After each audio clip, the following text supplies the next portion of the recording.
사도행전 19장 23절에서 41절까지 말씀을 교독합니다. 그때쯤 되어 이 도로 말미암아 적지 않은 소동이 있었으니 즉 데메드리오라 하는 어떤 은장색이 은으로 아데미의 신상 모형을 만들어 직공들에게 적지 않은 벌이를 하게 하더니 그가 그 직공들과 그러한 영업하는 자들을 모아 이르되 여러분도 알거니와 우리의 풍족한 생활이 이 생업에 있는데 이 바울이 에베소뿐 아니라 거의 전 아시아를 통하여 수많은 사람을 권유하여 말하되 사람의 손으로 만든 것들은 신이 아니라 하니 이는 그대들도 보고 들은 것이라. 우리의 이 영업이 천하여질 위험이 있을 뿐 아니라 큰 여신 아데미의 신전도 무시당하게 되고 온 아시아와 천하가 위하는 그의 위엄도 떨어질까 하노라 하더라. 그들이 이 말을 듣고 분노가 가득하여 외쳐 이르되 크다 에베소 사람의 아데미여 하니 온 시내가 요란하여 바울과 같이 다니는 마게도냐 사람 가이오와 아리스다고를 붙들어 일제히 연극장으로 달려 들어가는지라. 바울이 백성 가운데로 들어가고자 하나 제자들이 말리고 또 아시아 관리 중에 바울의 친구된 어떤 이들이 그에게 통지하여 연극장에 들어가지 말라 권하더라. 사람들이 외쳐 어떤 이는 이런 말을 어떤 이는 저런 말을 하니 모인 무리가 분란하여 태반이나 어찌하여 모였는지 알지 못하더라. 유대인들이 무리 가운데서 알렉산더를 권하여 앞으로 밀어내니 알렉산더가 손짓하며 백성에게 변명하려 하나 그들은 그가 유대인인 줄 알고 다 한 소리로 외쳐 이르되 크다 에베소 사람의 아데미여 하기를 2시간이나 하더니 서기장이 무리를 진정시키고 이르되 에베소 사람들아 에베소 시가 큰 아데미와 제우스에게서 내려온 우상의 신전 지기가 된 줄을 누가 알지 못하겠느냐. 이 일이 그렇지 않다 할 수 없으니 너희가 가만히 있어서 무엇이든지 경솔이 아니하여야 하리라. 신전의 물건을 도둑질하지도 아니하였고 우리 여신을 비방하지도 아니한 이 사람들을 너희가 붙잡아 왔으니 만일 데메드리오와 그와 함께 있는 직공들이 누구에게 고발할 것이 있으면 재판 날도 있고 총독들도 있으니 피차 고소할 것이요 만일 그 외에 무엇을 원하면 정식으로 민회에서 결정할지라. 오늘 아무 까닭도 없는 이 일에 우리가 소요 사건으로 책망받을 위협이 있고 우리는 이 불법 집회에 관하여 보고할 자료가 없다 하고 같이요. 이에 그 모임을 흩어지게 하니라. 아멘. 할렐루야. 하나님의 크신 은혜와 평강이 오늘도 변함없이 여러분 가운데 가득 넘치기를 주님의 이름으로 축원합니다. 약 3년간에 걸친 바울의 복음 전도 사역으로 인해 에베소에 놀라운 영적 대각성이 일어났습니다. 그런데 우리가 우리 주변에서도 또 주님의 일을 할 때 우리가 종종 경험하는 일인데요. 그의 반대급부로 이 부흥의 역사와 반대급부로 이 복음에 대한 반감, 핍박과 소란과 소동이 에베소에서 있는 것을 우리가 말씀 속에서 볼 수가 있습니다. 그러니까 우리도 종종 경험하잖아요. 일이 항상 좋은 쪽으로만 일어나는 게 아니라 좋은 쪽도 일어나지만 안 좋은 쪽도 이 두 개가 동시에 나타나는 거예요. 바울 사도께서 에베소에서 사역할 때 고린도 교회에게 편지를 써보내거든요. 그게 고린도 전서입니다. 그런데 이제 고린도 전서를 보면 바울이 지금 에베소의 상황을 이제 이렇다라고 기록한 대목이 나와요. 고린도 전서 16장 8절 보면 내가 오순절까지 에베소에 머물려 함은 지금 에베소에서 지금 복음 증거하는 이 3년간의 기간 중에 어느 때라고 하는 것입니다. 9절 말씀 내게 광대하고 유효한 문이 열렸으나 대적하는 자가 많음이라. 그러니까 지금 에베소의 사역을 이렇게 평가하는 거예요. 뭐라고요? 광대하고 유효한 문이 열렸다. 복음이 흥황한다는 거예요. 점점 더 많은 사람들이 예수님을 믿게 된다. 주님께로 돌아온다는 거예요. 그런데 또 뭐예요? 대적하는 자도 많음이라 그러죠. 대적하는 자도 많음이라. 그러니까 두 가지 현상이 지금 에베소에서 그 사역할 때 동시에 나타나고 있더라라고 하는 겁니다. 어저께는 우리가 복음이 흥황하는 것만 봤죠. 말씀을 통해서 복음이 흥황하는 것을 봤어요. 오늘 본문은 이제 그 반대쪽이 기록되어 있는 거예요. 대적하는 자가 많은 것, 이걸 보여주고 있습니다. 그 중에 한 가지 대표적인 큰 사건을 지금 이제 기록을 하고 있는 것입니다. 오늘 말씀 23절을 한번 보시면 그때쯤 되어 이 도로 말미암아 적지 않은 소동이 있었으니, 그러죠. 이 도로, 그러니까 주님의 복음으로 말미암아 적지 않은 소동이 있었다. 당시 에베소는 이제 어떤 도시였냐면요, 아데미 신의 여신의 이 숭배의 중심지였다고 할 수가 있습니다. 아데미 하니까 이제 한자어 성경을 한자를 좀 따라서 하다 보니까 이게 누군가 싶겠지만, 그리스 로마 신화를 보면 아르테미스라고 하는 그런 신이 있죠. 로마 신화로 가보면 다이아나라고 하는 그런 여신을 우리가 한 번쯤은 이제 스쳐 지나가면서 들어본 적이 있을 텐데, 바로 그 여신이 이제 성경에서 아데미 이렇게 기록이 되어 있는 거예요. 근데 이 에베소에요, 이 커다란 아데미 신전이 있었습니다. 이게 어느 정도로 컸냐면, 아테네에 지금도 이제 아크로폴리스 언덕에 파르테논 신전이 있는데, 거기 관광객들이 굉장히 많이 가잖아요. 근데 이 파르테논 신전보다 4배 더 큰 신전이 아데미 신전이에요. BC 2세기의 그리스 시인인 이 안티파트로스라고 하는 이 사람이 자기들이 이제 자기가 가본 곳 중에 정말 너무나 경이로운 건축물 세계 7대 불가사의라고 하는 그런 이제 건축물을 선정을 한 적이 있어요, 자기가. 근데 그 세계 7대 불가사의, 고대 당시에 세계 7대 불가사의 하나로 뭘 꼽았냐면 이 아데미 신전을 꼽은 거예요. 지금은 이제 이 에베소 가봤자 남겨져 있는 건 없고 기둥만 하나 딱 서 있거든요. 근데 기둥 하나가 높이가 18m인데 그런 기둥이 127개가 있었다고 하더라고요. 그 어마어마한 그런 규모입니다. 그러면 이 어마어마한 이 신전에 지금 종사하고 있는 종교인들과 또 거기에 얽혀 있는 그러한 각종 사람들이 얼마나 많았겠어요. 오늘 말씀에 이제 데메드리오라고 하는 사람이 나오는데, 이 사람도 거기에 이제 얽혀 있는 사람 중에 하나인 거죠. 이 사람은 어떤 사람이에요? 은으로 이 아데미 여신의 어떤 모양을 조그맣게 만들든지, 내지는 이 아데미 신전의 모형을 만들어 가지고 은으로 이제 그걸 판매하는 거죠.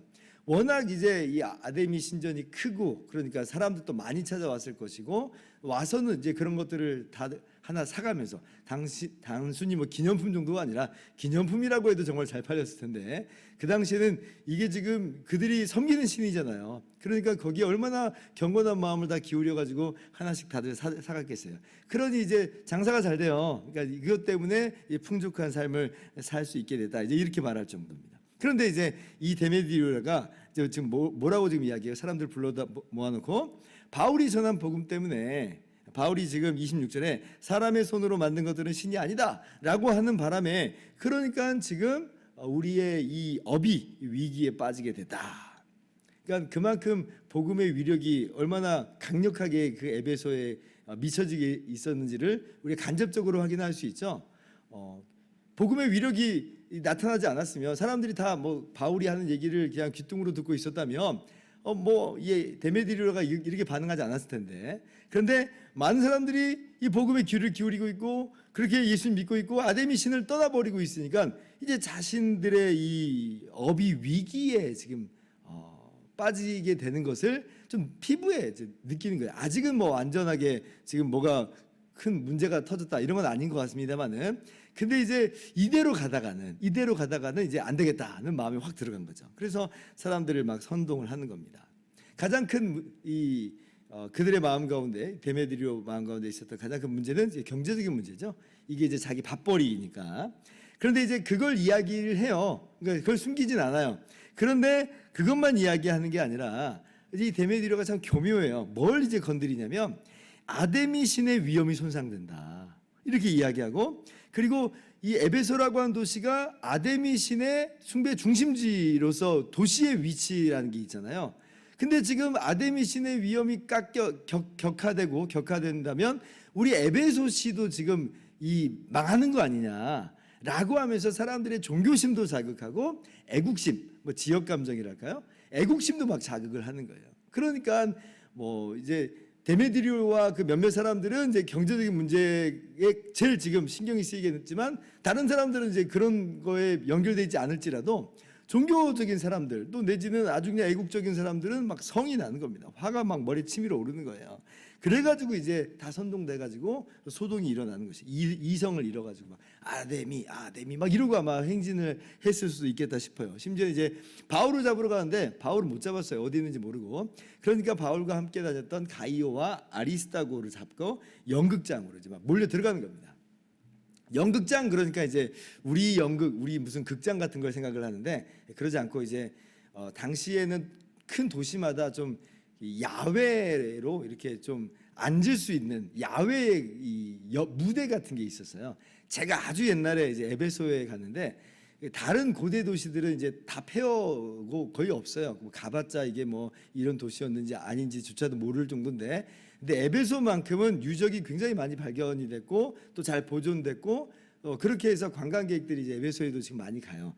그러니까 여러 가지 보존된 게 많이 있는데 그중에 연극장도 보존이 됐거든요. 근데 연극장이 그런 야외 무대처럼 되는데 어느 정도 크기냐면 152m 정도의 직경에 25,000명 정도가 앉아 모일 수 있는 그런 규모의 오늘날로 무슨 야구장 같은 어떤 그런 느낌을 좀 가지면 될 것 같아요. 이제 그 정도의 이제 아주 큰 스케일인데 거기에 사람들이 다 몰려드는 거예요.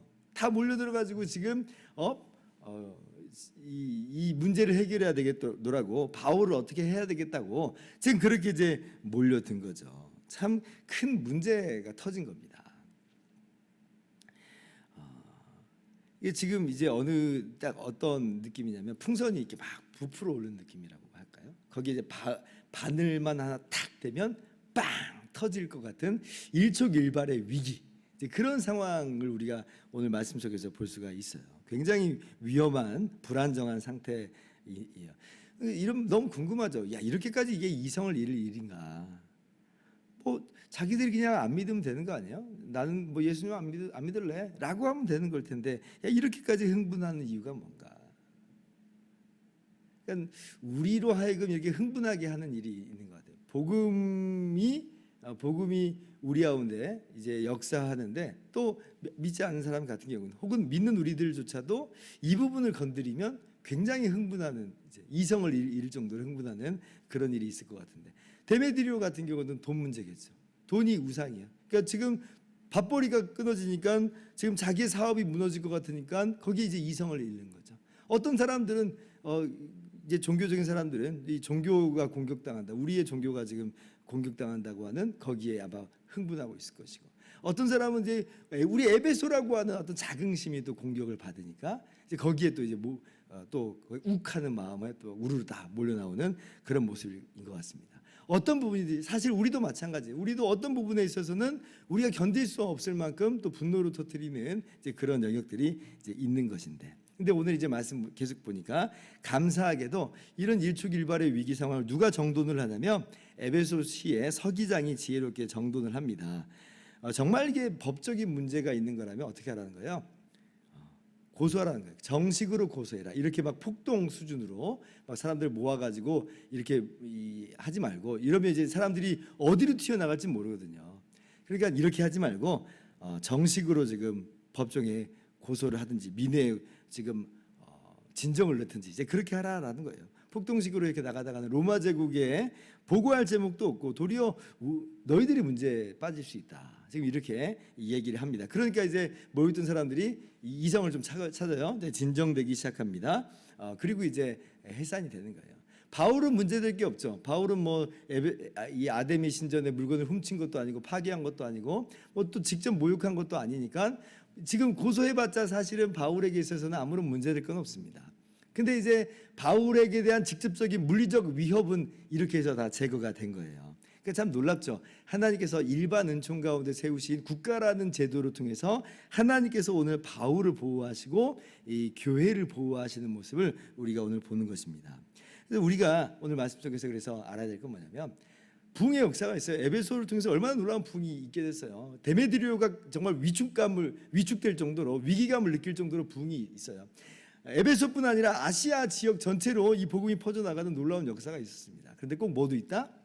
대적하는 자도 많다. 대적하는 자도 함께 일어난다라고 하는 걸 우리가 항상 염두에 둘 필요가 있어요. 그러나 그렇다고 해서 우리가 위축될 필요가 없는 것은 오늘 말씀 보세요. 그래서 바울이 위축되고 지금 문제가 지금 이 교회를 무너뜨리게 될 만큼 그렇게 위기 상황으로 번졌는가 할 때 하나님께서 하나님의 방법으로 이렇게 보호하시고 역사하시는 것을 오늘 말씀 속에서 우리가 확인하는 것입니다. 이제 그렇기 때문에 오늘 우리가 동일하신 하나님의 역사와 또 하나님의 손길이 있음을 믿고 우리는 한결같은 모습으로 나가기만 하면 돼요. 세상은 늘 소란스럽습니다. 늘 소동을 일으켜요. 그러나 우리 안에는 주님께서 주시는 잔잔함이 있어요. 주님께서 주시는 그 잔잔함이 있기 때문에 그 잔잔함을 힘입어서 이 파도를 잘 헤쳐나갈 수 있는 저와 여러분 모두 되기를 주님의 이름으로 축원합니다. 기도하겠습니다.